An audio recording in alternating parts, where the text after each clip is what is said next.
Hi guys, I am Surendra Joshi and you are watching my channel Antique Knowledge World.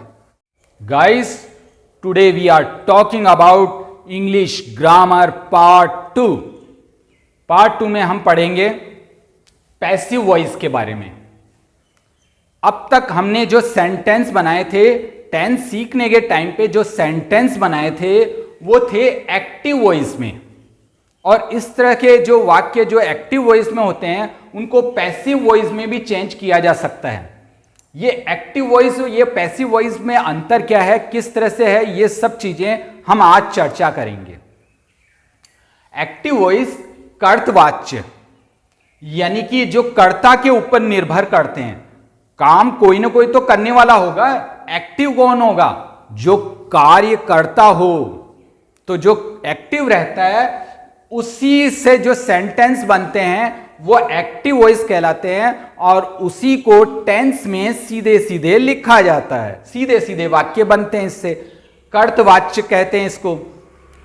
अब इस कर्तवाच्य को कर्मवाच्य में बदला जाता है, यानी एक्टिव वॉइस को पैसिव वॉइस में बदला जाता है. अब ये किस तरह से होता है, ये है क्या और क्यों बदलते हैं, इसके पीछे बहुत सारे कारण हैं, पर सबसे जो मुख्य कारण है वो मैं आपको बता देता हूं. जैसे कि एक सेंटेंस देखो, राम किल्ड रावण. राम ने रावण को मारा. राम ने रावण को मारा. हम जहां कहीं भी हम बात करते हैं तो इसी तरह की बात करते हैं कि राम ने रावण को मारा. ठीक है. अगर श्रीलंका में चले जाएं, ठीक है, वहां हो सकता है जो कुछ लोग हैं जो रावण को अपना हीरो मानते हैं, तो वो राम से खफा होंगे. उनको अच्छा नहीं लगेगा कि यार राम, पता नहीं राम ने ऐसा क्यों किया. ठीक है. जबकि हमने हमारे हीरो है राम, तो हमने राम को प्रमुखता दी. ठीक है. जिनके हीरो है रावण, तो वो रावण को अगर प्रमुखता देंगे, रावण को हीरो मानेंगे, तो वो क्या कहेंगे जरा देखो. Ravan was killed by Ram. Ravan was killed by Ram, यानी रावण मारा गया राम के द्वारा.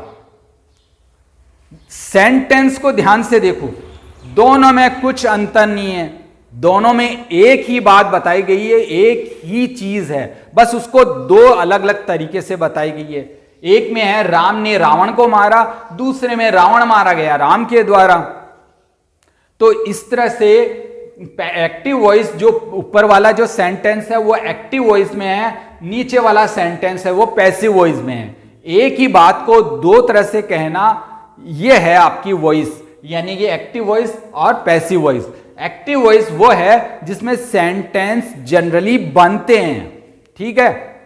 अब ये इस तरह से कैसे बनाएं, पैसिव वॉइस में सेंटेंस कैसे बनाएं, किस तरह से होते हैं, और एक्टिव वॉइस को पैसिव वॉइस में किस तरह से बदला जाता है, वो सब चीजें मैं आज बताऊंगा. Guys, this is not a rocket science. Easily we can learn it. बहुत आसानी से हम इसे सीख सकते हैं, बहुत आसानी से इसे समझ सकते हैं. हम घर में भी इस तरह के सेंटेंस का यूज करते हैं. जरा देखो क्या, कि आई एट ए मैंगो, यानी कि मैंने एक आम खाया. ठीक है. अब घर में किसी ने पूछा मुझसे कि भाई आम किसने खाया, तो मैं क्या कहूंगा, आम मैंने खाया. A mango was eaten by me. आम मैंने खाया, या आम मेरे द्वारा खाया गया. देख लो, कई बार क्या होता है कि पैसिव वॉइस हम भी बोलते हैं इस तरह से. अब मैं ना, मुश्किलें कहां आती है, कई लोग है ना पूछते हैं कि ये वॉज है जो हेल्पिंग वर्ब है पास्ट कंटिन्यूअस की, इसके साथ वर्ब की फर्स्ट फॉर्म और आईएनजी लगनी चाहिए, पर यहां पर वर्ब की थर्ड फॉर्म लगी हुई है. इसी में कई लोग कंफ्यूज हो जाते हैं. फिर वो सोचते हैं, जो लोग टेंस याद करते हैं ना, तो वो ये सोचते हैं कि टेंस तो सारे याद हो गए, अब ये सेंटेंस कहां से आ गया, इसमें तो कुछ और ही लिखा हुआ, या तो ये सेंटेंस गलत है, इस तरह से कुछ सोचते हैं, या फिर हमने गलत पढ़ लिया. ठीक है. ऐसा कुछ नहीं है. टेंस के अपने नियम है. टेंस के बाद जो पैसिव वॉइस के अपने नियम है, पैसिव वॉइस जो सेंटेंस को एक दूसरे तरीके से लिखा जाता है तो उसके लिए इस तरह से होता है। तो ये इसमें ये था कि वापस मैं रिपीट कर देता हूं कि एक तो इसी वाक्य को मैं ये कह सकता हूं, मैंने एक आम खाया। दूसरा हम ये भी कह सकते हैं कि आम मेरे द्वारा खाया गया या आम मैंने खाया। अब आम के ऊपर जोर दे रहा हूं, मैं खुद पे जोर नहीं दे रहा हूं, आम के ऊपर जोर दे रहा हूं। मैं करता हूं, काम को करने वाला हूं, तो कर्तवाच्य। और जब ये मैंगो जिसको खाया गया, जिसके ऊपर कार्य किया गया, वो है कर्मवाच्य। इसलिए इन सेंटेंस को, ऊपर वाले सेंटेंस को एक्टिव वॉइस कहा जाता है, नीचे वाले सेंटेंस को पैसिव वॉइस कहा जाता है। और पैसिव वॉइस की सबसे बड़ी पहचान ये होती है कि उसमें वर्ब की थर्ड फॉर्म दी हुई होती है। चाहे कोई भी टेंस हो, किस तरह की हेल्पिंग वर्ब हो, कोई फर्क नहीं पड़ता, उसमें वर्ब की थर्ड फॉर्म दी हुई आएगी। ये बाय मी तो ये है कि कभी कभी कुछ जोड़ दिया जाता है, सिर्फ कभी कोई पूछा जाता है ना तो सीधा है कि एक आम खाया गया, यहीं पे बात कई बार खत्म हो जाती है। जैसे कि सड़क के ऊपर कोई एक्सीडेंट वगैरह होता है तो ये कहते हैं कि ना वो व्यक्ति मारा गया, वो व्यक्ति मर गया। कई बार न्यूज़पेपर में, इंग्लिश न्यूज़पेपर में जब कभी आप पढ़ोगे, इस तरह के जो पैसिव सेंटेंस बहुत सारे मिलेंगे आपको, क्योंकि वो ज़्यादातर पैसिव वॉइस में लिखे जाते हैं न्यूज़पेपर में। इसीलिए कई लोग पढ़ नहीं पाते हैं, क्योंकि वो समझ नहीं पाते हैं यार ये कौन सा टेंस है, कौन सी हेल्पिंग वर्ब है, किस तरह से है, ये किस तरह से लिखा हुआ है, कुछ समझ नहीं पाते हैं। जबकि न्यूज़पेपर को सही तरह से पढ़ना हो तो सबसे पहले पैसिव वॉइस की बहुत बढ़िया जानकारी होनी चाहिए। अब पैसिव वॉइस में सेंटेंस किस तरह से बनाते हैं ये मैं बताता हूं आपको, ध्यान देना। पैसिव वॉइस बनाने से पहले हमें टेंस को जानना बहुत जरूरी है। अगर किसी को टेंस के बारे में नहीं पता है तो मेरी पार्ट 1 को देख ले, इंग्लिश ग्रामर पार्ट 1 को देख ले, उससे आप टेंस को समझ पाओगे। अब टेंस बनाना आपको आता है तो टेंस आप जानते हैं कि 12 होते हैं, 4 होते हैं तीनों के, प्रेजेंट, पास्ट और फ्यूचर सबके 4 होते हैं। हम उन 4 को ही लेके चलते हैं क्योंकि सब 4 के एक जैसे रूप है। जरा देखना उसके लिए क्या है, अगर आपका जो टेंस है पहला वाला है, अब कौन सा है फर्क नहीं पड़ता कि प्रेजेंट का है, पास्ट का है या फ्यूचर का है। अगर कोई भी टेंस पहला है उसको दूसरे में आपको चेंज करना है, ठीक है। दूसरे क्या मतलब है, हेल्पिंग वर्ब ही तो चेंज होती है और तो कुछ है ही नहीं, ठीक है। तो इसमें हेल्पिंग वर्ब चेंज हो जाएगी और दूसरे में चेंज होगा, वर्ब की थर्ड फॉर्म लगाई जाती है। ये मैं ऊपर भी लिख देता हूं कि वर्ब की थर्ड फॉर्म है। इस थर्ड फॉर्म को V3 की तरह मैंने यूज किया है, यानी इसका मतलब है वर्ब की थर्ड फॉर्म। अब फर्स्ट जो है टेंस वो सेकंड में चेंज हो जाएगा और वर्ब की थर्ड फॉर्म हो जाएगी। उसमें वर्ब कौन सी लिखी हुई है उससे कोई फर्क नहीं पड़ता, उस वर्ब को थर्ड फॉर्म में चेंज कर देना है आपको। सेकंड अगर टेंस है तो वो सेकंड में ही रहता है, पर बीइंग जुड़ जाता है साथ में, ठीक है ना। आपको उसके साथ बीइंग जोड़ देना है, जो भी हेल्पिंग वर्ब है उसके साथ बीइंग जोड़ देना है और फिर उसके बाद वर्ब की थर्ड फॉर्म लगा देनी है, ज्यों की त्यों, ठीक है। अब थर्ड वाला जो सेंटेंस है यानी टेंस का थर्ड पार्ट है वो फोर्थ में चेंज होगा और उसके साथ भी वर्ब की थर्ड फॉर्म यूज करेंगे। और फिर उसके बाद आता है फोर्थ का। अगर फोर्थ का दिया हुआ आएगा तो उसका पैसिव वॉइस नहीं बनता है, ठीक है।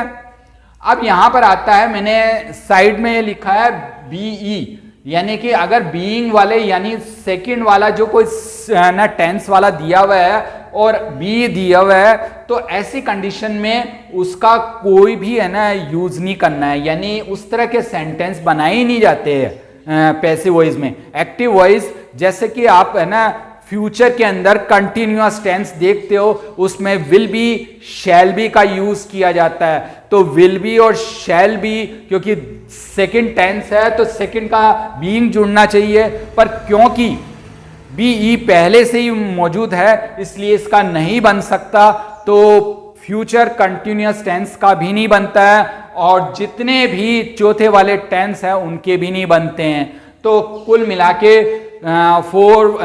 फोर्थ पार्ट, यानी कि 3 तो टेंस ये हो गए, क्योंकि 3 टेंस है तो 3 में है ना चौथा भाग है, यानी 3 टेंस वो नहीं बनेंगे, और चौथा आपका आता है फ्यूचर कंटिन्यूअस टेंस, वो नहीं बनेगा। यानी कि 4 टेंस ऐसे हैं जिसके पैसिव वॉइस आप नहीं बनाओगे और नहीं बना सकते हो, ठीक है।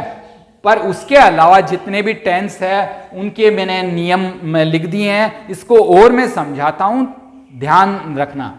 बस ये है कि थोड़ा बेस समझाया मैंने आपको। अब आता है मॉडल। अगर मॉडल आपको दिया हुआ आता है, मॉडल में क्या होता है, कौन कौन से मॉडल होते हैं, कैन है, मे है, कुड है, शुड है, विल है, वुड है, इस तरह का मस्ट है, इस तरह का जो भी ऑट टू, इस तरह के जो भी मॉडल आते हैं उनके साथ आपको बीई लगा देनी है। मॉडल के साथ आपको बीई लगा देनी है और वर्ब की थर्ड फॉर्म लगा देनी है। अब देख लो, थोड़ा ध्यान देना, जब भी आपका पैसिव वॉइस में चेंज करोगे, वर्ब की थर्ड फॉर्म लगाओगे, चाहे वो कोई भी टेंस हो, चाहे मॉडल हो, चाहे कुछ भी हो, सब जगह हमें वर्ब की थर्ड फॉर्म यूज करनी है। कितना इजी है, कुछ भी तो नहीं है, सिर्फ वर्ब की थर्ड फॉर्म लगानी है हर जगह, और बाकी जो छोटे छोटे चेंजेस है वो आप अगर टेंस की आपको जानकारी है तो आसानी से कर सकते हो। अभी मैं करके भी बताऊंगा आपको। अब इसके एग्जाम्पल भी देख लें। एग्जाम्पल में हम लेते हैं आई ईट अ मैंगो, मैं एक आम खाता हूं। एक आम खाता हूं, ता है, ती है, ते है, प्रेजेंट इंडेफिनेट टेंस या सिंपल प्रेजेंट टेंस, या यूं कह लो प्रेजेंट का पहला टेंस। प्रेजेंट का पहला टेंस किस में चेंज होता है, दूसरे में, जैसा कि मैंने अभी भी बताया आपको, जो लास्ट में अभी समझाया था, मैंने लिखा था उसमें पहला टेंस दूसरे में चेंज करने के लिए कहा था। तो पहला टेंस दूसरे में चेंज कैसे होता है, पहले टेंस में क्या वर्ब की फर्स्ट फॉर्म के साथ एस या ईएस या इस तरह से लगाया जाता है। तो ये वर्ब की फर्स्ट फॉर्म तो दी हुई है, इसके साथ क्या है, सेकंड वाला अगर चेंज करें तो सेकंड में क्या होता है, इज, एम, आर, ये होता है, यानी continuous tense. Present indefinite tense को प्रेजेंट कंटिन्यूअस टेंस में अगर चेंज करें तो कंटिन्यूअस में इज, एम, आर का यूज किया जाता है, इज, एम, आर, ठीक है। अब पहले तो हम यहां देखें क्या है, ये सब्जेक्ट है, ये है वर्ब, ठीक है, और ये है ऑब्जेक्ट। सबसे पहले हमें ऑब्जेक्ट को स्टार्टिंग में लेना पड़ता है, जो सब्जेक्ट है वो ऑब्जेक्ट बन जाता है और ऑब्जेक्ट है वो सब्जेक्ट बन जाता है, यानी स्टार्टिंग में ले लेते हैं हम। अ मैंगो, देखो इस मैंगो को मैंने स्टार्ट में ले लिया, फिर उसके बाद helping verb is, am, are होती है प्रेजेंट कंटिन्यूअस टेंस की, तो इज लगा दी। अ मैंगो के साथ इजी तो लगेगी, प्लूरल तो है नहीं जो आर लगे, तो इज लगेगी। अ मैंगो इज, वर्ब की थर्ड फॉर्म का यूज किया जाता है इसमें, ठीक है ना। इस जो एक्टिव से पैसिव वॉइस में बदले, जहां कहीं भी हो आंख मीच के थर्ड फॉर्म लगा दो, तो ये थर्ड फॉर्म लगाई। ईट की थर्ड फॉर्म होती है ईटन, ठीक है। तो अ मैंगो इज ईटन, एक आम खाया जाता है, ठीक है। बाई मी, मेरे द्वारा, एक आम मेरे द्वारा खाया जाता है। मैं आम खाता हूं या आम मेरे द्वारा खाया जाता है, भाई बात तो यह है, खरबूजा छुरी पे गिरे या छुरी खरबूजे पे, कटता खरबूजा ही है, ठीक है। अब देखना, कोई वाक्य में कोई चेंजेस नहीं है, सेंटेंस में के जो अर्थ है, मीनिंग में, वो कोई चेंजेस नहीं है, बस सेंटेंस के रूप में चेंज कर दिया गया, ठीक है। अब दूसरा वाला देखें example, I am eating a mango, मैं एक आम खा रहा हूं। अब अ मैंगो को पहले ले लिया, ठीक है, इसके साथ इज, एम, आर जैसा कि है वो यहां पे एम है कंटिन्यूअस में, यानी दूसरा टेंस है, ये दूसरा टेंस को दूसरे टेंस में चेंज किया जाता है, जैसे कि अभी मैंने लिखा था। तो दूसरा दूसरे में चेंज करें तो ये इज, एम, आर वाला ही रहेगा, बस अ मैंगो के साथ इज लग जाएगा, क्योंकि इज इसके साथ लगता है, एम नहीं लगता, आई के साथ ही एम लगता है, ठीक है। फिर है ना इसके साथ बीइंग लगता है, दूसरा दूसरे में चेंज करोगे तो बीइंग जुड़ता है, ठीक है ना, ये बीइंग जुड़ गया, फिर वर्ब की थर्ड फॉर्म लगा दी।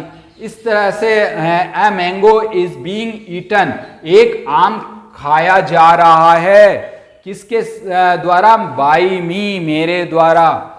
मैं एक आम खा रहा हूं या आम मेरे द्वारा खाया जा रहा है, भाई बात तो वही हुई ना, मतलब तो वही हुआ, कोई मतलब में अंतर नहीं आया। तो एक्टिव वॉइस के मतलब में और पैसिव वॉइस के मतलब में कोई अंतर नहीं होता, तो डरने की कोई ज़रूरत नहीं है। वैसे तो बात, अगर हम बात कहेंगे, कहीं भी किसी से बात करते हैं, अगर स्पीकिंग वगैरह चल रही है, बातचीत चल रही है, कन्वर्जेशन चल रहा है, तो ऐसी कंडीशन में तो आप कुछ भी बोलो, चाहे एक्टिव वॉइस में आप सेंटेंस बोलो, चाहे पैसिव वॉइस में बोलो, बस कोई फर्क नहीं पड़ेगा, मतलब तो वही का वही रहेगा। हाँ, अगर आपको पैसिव वॉइस नहीं आती तो आपको सामने वाला जो बोल रहा है उसका समझ में ही नहीं आएगा। समझोगे कैसे? वो अगर पैसिव वॉइस में कोई सेंटेंस बोल देगा तो आप समझ ही नहीं पाओगे। तो इसके लिए पैसिव वॉइस बहुत ज़रूरी है। फिर स्कूल, कॉलेज और कंपटीशन एग्जाम में जितने भी है प्रतियोगी परीक्षाएं हैं, स्कूल की परीक्षाएं हैं, कॉलेज की परीक्षाएं हैं, सब जगह एक्टिव वॉइस को पैसिव वॉइस में अगर बदला गया तो आप कैसे बदलोगे? यानी एक्टिव वॉइस को पैसिव वॉइस में बदलने के लिए आपको इसका बेस जानना जरूरी है। अब और एग्जाम्पल लेते हैं। I have eaten a mango, मैंने एक आम खाया है, ठीक है। अब मैं आम ही तो खाऊंगा, मुझे आम पसंद है तो आम ही खाऊंगा भाई। अब देखो, मैंने एक आम खाया है, अब आम खाया है तो इसमें आई है जो सब्जेक्ट है, हेल्पिंग वर्ब है हैव, मेन वर्ब है ईटन और ऑब्जेक्ट है ए मैंगो, ठीक है। ए मैंगो को स्टार्टिंग में रख दिया, फिर उसके बाद आप हेल्पिंग वर्ब देखो, हेल्पिंग वर्ब यहां हैव थी, यहां हैज बीन हो गई।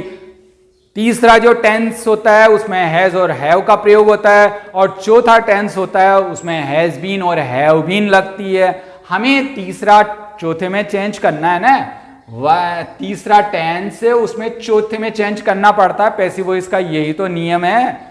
अब तीसरा टेंस हमने चौथे में चेंज कर दिया, मैंगो के साथ हैज बीन लगी, बीन बजा दी हमने। अब यहाँ पे वर्ब की थर्ड फॉर्म है, ये ऑलरेडी थर्ड फॉर्म दी हुई है तो इसी को लिख दिया हमने ऐसे कैसे, एज इट इज। फिर आता है बाई मी, क्योंकि मैंने खाया है तो बाई मी तो होगा ही होगा, ठीक है। तो एक आम खाया गया मेरे द्वारा, ठीक है, एक आम खाया है मैंने। सेंटेंस को अलग अलग तरह से आप बोल सकते हो पर अर्थ तो वही रहता है। तो कोई भी टेंस में दिया हुआ एक्टिव वॉइस किस तरह से हम पैसिव वॉइस में चेंज करें, कितना आसान है। आपको सिर्फ एक ध्यान रखना है कि कोई भी टेंस हो उसका पहला दूसरे में बदल जाएगा। प्रेजेंट का पहला सिंपल प्रेजेंट टेंस है तो उसको प्रेजेंट कंटिन्यूअस में चेंज कर दो, इज एम आर में से कुछ लगा दो, ठीक है। और वर्ब की थर्ड फॉर्म तो हर जगह लगानी है। दूसरा टेंस अगर दिया हुआ है, कंटिन्यूअस टेंस दिया हुआ है, प्रेजेंट कंटिन्यूअस टेंस दिया हुआ है, तो उसको किस में करना है, कंटिन्यूअस में ही रखना है और बीइंग लगा देनी है, ठीक है। और दूसरा जो फ्यूचर का कंटिन्यूअस टेंस है उसमें विल बी शैल बी पहले से ही होती है तो वहां लगाने की कोई जरूरत नहीं है क्योंकि बी पहले से ही लगी हुई है।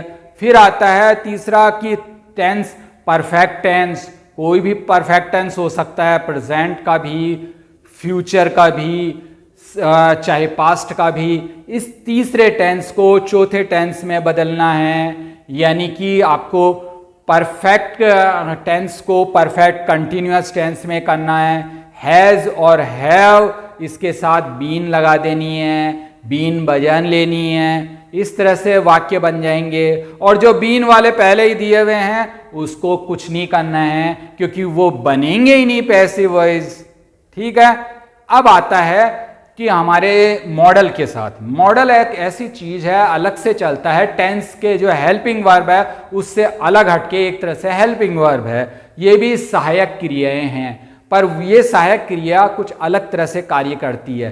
तो इसमें मॉडल में क्या है आपका, जैसे कैन है, कुड है, मे है, माइट है, जो भी मॉडल दिया हुआ है आपको उसके साथ बी लगा देनी है। वर्ब की थर्ड फॉर्म के बारे में तो सोचना ही नहीं है, आंख मीचो और वर्ब की थर्ड फॉर्म लिख लो। ठीक है, अगर आप इस तरह से करोगे तो पैसिव वॉइस बहुत आसानी से बना लोगे। ठीक है, अब ये तो हुए बड़े बड़े टेंस के नियम, टेंस कितने ही बड़े हो कैसे ही हो इस तरह से कर सकते हो, पर कुछ सेंटेंस अलग होते हैं जो छोटे छोटे होते हैं, जिसको बोलते हैं इंपरेटिव सेंटेंस। उसको कैसे करते हैं जरा हम वो भी देख लें।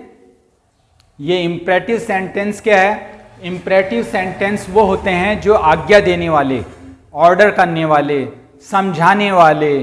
ठीक है, अब जैसे कि डू दिस वर्क, ये काम करो।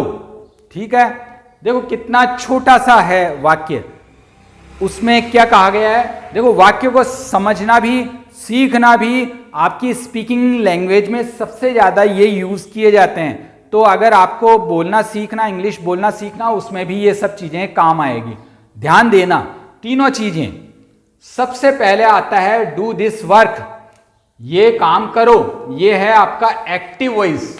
क्या है आपका? Active voice. अब इसको पैसिव वॉइस में लिखना है। पैसिव वॉइस में दो तरह से लिखा जा सकता है, एक तो ये है और दूसरा ये है, दो तरह से। ठीक है, अब एक्टिव वॉइस को पैसिव वॉइस में कैसे करें? तो उसमें क्या है, एक तरीका है जिसमें लेट लगा दिया जाता है। लेट लिख दो और ये जो आपका बाद में ऑब्जेक्ट जो भी दिया हुआ है इसको लिख दो आप दिस वर्क को, और फिर उसके बाद बी जोड़ दो और साथ में ये डू है इसका थर्ड फॉर्म लगा दो। मैंने पहले भी कहा था थर्ड फॉर्म तो लगानी है भाई। और तो let this work be done, एक तो ये काम करो और इसका मतलब है ये काम हो जाने दो। ठीक है, ये काम किए जाने दो। बात तो वही है, थोड़ा सा अंतर है, इसमें थोड़ा अलग तरह से बात कही गई है। ठीक है, अब उसके बाद दूसरा पैसिव वॉइस, इसी को पैसिव वॉइस, देखो इसी सेंटेंस को, इसी एक्टिव वॉइस को पैसिव वॉइस में दूसरी तरह से कैसे लिखे देखो। तो इसके अंदर दिस वर्क को पहले लिख दिया, फिर उसके बाद शुड भी लगा दिया। ठीक है, फिर उसके बाद वर्ब की थर्ड फॉर्म, डू की थर्ड फॉर्म, डन लगा दी। दोनों में देखो क्या है, ये लेट वाला वाक्य है, इसमें बिना लेट के लिख दिया। इसमें क्या है कि लेट लिख दिया, एक्स्ट्रा लिखा, इसमें शुड एक्स्ट्रा लिखा।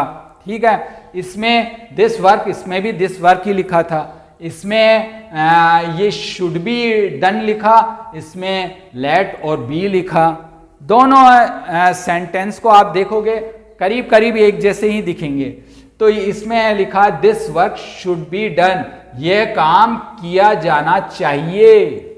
ठीक है, और ये काम होने दो, यह काम करो। तीनों का अंतर, यह काम करो, यह काम होने दो, यह काम किया जाना चाहिए। चीज वही है, तरीका है जो अलग अलग तरह से है, सेंटेंस को अलग अलग तरह से बोला गया है। ठीक है, आपको ये वाक्य सीखने भी चाहिए, ये आपके स्पीकिंग में बहुत बहुत मदद करेंगे। अगला सेंटेंस देखें, ऑलवेज स्पीक द ट्रूथ, यानी कि सच हमेशा बोलो, हमेशा सच बोलो। अरे सच तो हमेशा ही बोला जाना चाहिए, हमेशा बोलो, हमेशा कहने दो। बात देखो अलग अलग तरह से बोल रहा हूं, हमेशा सच बोलो, सच हमेशा बोलो, ये हो गया हमारा। ठीक है, let the truth be always spoken, जो सच है हमेशा कहा जाने दो, बोले जाने दो, सच को हमेशा कहे जाने दो। ठीक है, दूसरा the truth should be always spoken, यानी सच हमेशा कहा जाना चाहिए। हमेशा सच बोलो, सच को कहे जाने दो, सच हमेशा बोला जाना चाहिए। तीन तरह से अब ये मैंने 3 तरह से बनाया, तरीका भी बता दिया, ये एग्जाम्पल भी दे दिया। अब आप दूसरा, आप ये वाक्य मैंने लिखा है, नेवर टेल अ लाई, कभी झूठ मत बोलो, झूठ मत बोलो। मोदी जी ने भी यही कहा था, कभी झूठ मत बोलो। तो झूठ मत बोलो, इस सेंटेंस का आपको पैसिव वॉइस में दोनों तरह से बना के कमेंट में लिख देना है आपको। अब एक बार सारी चीजों को समझ लेते हैं। देखो, टेंस में क्या बदलाव आएगा, सिंपल है, जो कंटिन्यूअस में चेंज हो जाएगा। 3 टेंस है ना, प्रेजेंट, पास्ट, फ्यूचर, तीनों में 4 टेंस है। तो सिंपल है, जो कंटिन्यूअस में हो जाएगा ना, पहला टेंस दूसरे में चेंज हो जाएगा, कंटिन्यूअस में ही रहेगा, बीइंग जुड़ जाएगी साथ में, दूसरा दूसरे में ही रहेगा, परफेक्ट कंटिन्यूअस टेंस में बदलेगा, तीसरा चौथे में बदलेगा। ठीक है, दोनों मतलब एक ही हुए। अब मॉडल क्या है, modal can, could, will, would, shall, should, must ought to, ये जितने भी है उसके साथ बी लगा दो। ठीक है, फिर उसके बाद आता है बाई, आपको लास्ट में लगाना पड़ता है। ठीक है, किसी भी जो आपका सब्जेक्ट है जिसको लास्ट में आप ले जाते हो, तो उससे पहले आपको बाई का यूज करना पड़ता है। ठीक है, बाई के साथ फिर उस सब्जेक्ट को लगा दो, वो लास्ट में ऑब्जेक्ट की तरह रिएक्ट करने लगता है। तो इस तरह से ये हर सेंटेंस में जितने भी टेंस के अंदर जो सेंटेंस एक्टिव वॉइस से पैसिव वॉइस बनाए जाते हैं, उसमें बाई का यूज किया जाता है। फिर उसके बाद आता है कि आपके जैसे विल बी और शैल बी, ये है फ्यूचर कंटिन्यूअस टेंस, यानी फ्यूचर कंटिन्यूअस टेंस को चेंज नहीं किया जाता है। और फिर होता है परफेक्ट टेंस, तीसरे टेंस को, तीसरा परफेक्ट है, तो परफेक्ट टेंस को तो आप जानते ही हो कि परफेक्ट को परफेक्ट कंटिन्यूअस में चेंज किया जाता है। पर अगर आपके सामने परफेक्ट कंटिन्यूअस टेंस आए, परफेक्ट कंटिन्यूअस टेंस आता है, यानी चौथा टेंस आता है, तो चौथे टेंस को नहीं बदला जा सकता।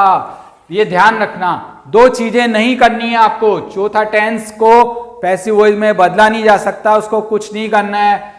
और विल बी, शैल बी, जो फ्यूचर कंटिन्यूअस टेंस है, उसको चेंज नहीं करना है। ठीक है, अब आता है जैसे कि मॉडल का बता ही दिया आपको, ही को हिम में चेंज करना है। बाई के साथ जो भी सब्जेक्ट है वो लास्ट में लगता है, तो वो ही का हिम में चेंज हो जाएगा, आई का मी में चेंज हो जाएगा, शी का हर में चेंज हो जाएगा, यू का यू में रहेगा, वी का अस में होगा, दे का देम में होगा। यानी by me, by you, by them, by us, by her, by him, इस तरह से सेंटेंस में लास्ट में ये आ जाएंगे।